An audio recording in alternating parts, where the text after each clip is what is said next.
Hello everyone, it's Seth, probably better known as Saffron Olive, and it's time for another instant deck tech.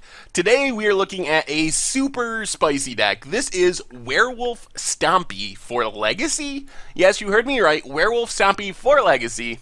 It took Reddit user 150 Crawfish to a 7-2 finish at a 101 person side event at GP New York.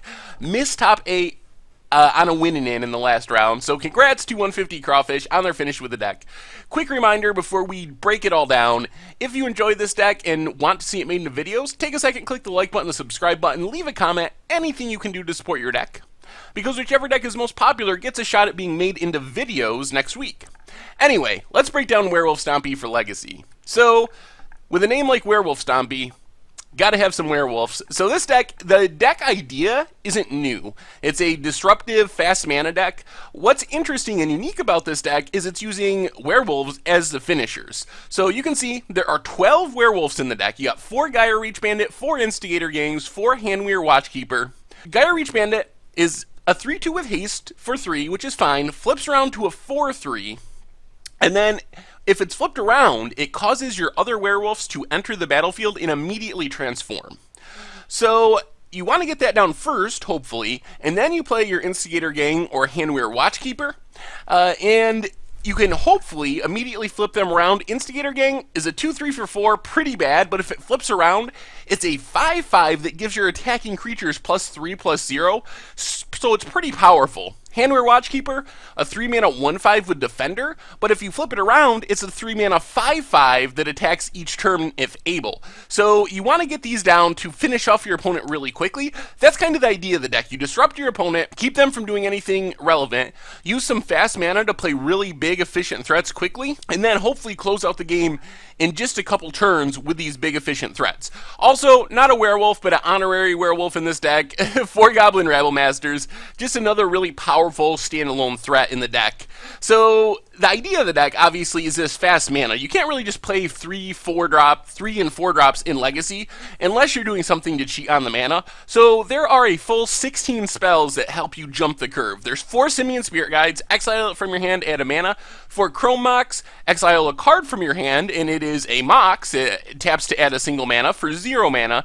And then the lands, you got 4 Ancient Tombs and 4 Crystal Veins, each of which can produce 2 mana. Ancient Tomb can do it repeatedly at the cost of 2 damage, so you got to take 2 damage to do it. Crystal Vein, you can just sack it to add 2 colorless mana one time. So these help us play our werewolves and our other spells quicker than you normally would.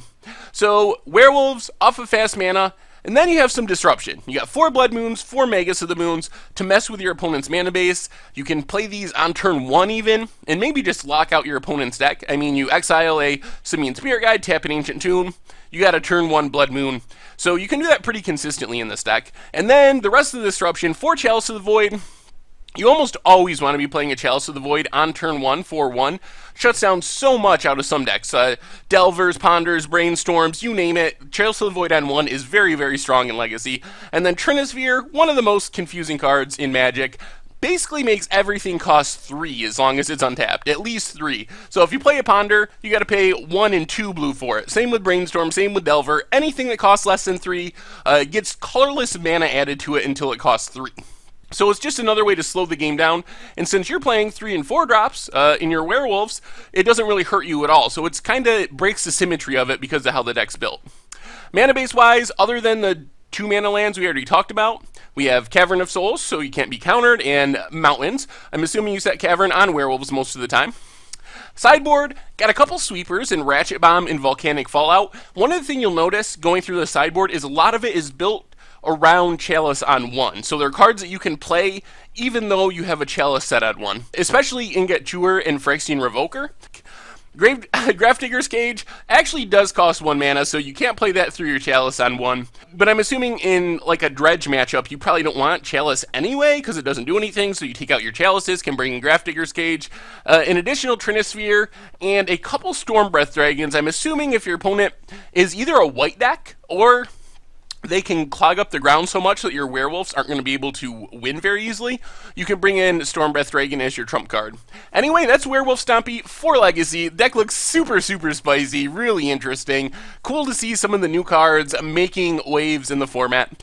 Anyway, I hope you enjoyed our Werewolf Stompy Instant Deck. Thank you very much for watching, and I will talk to you soon.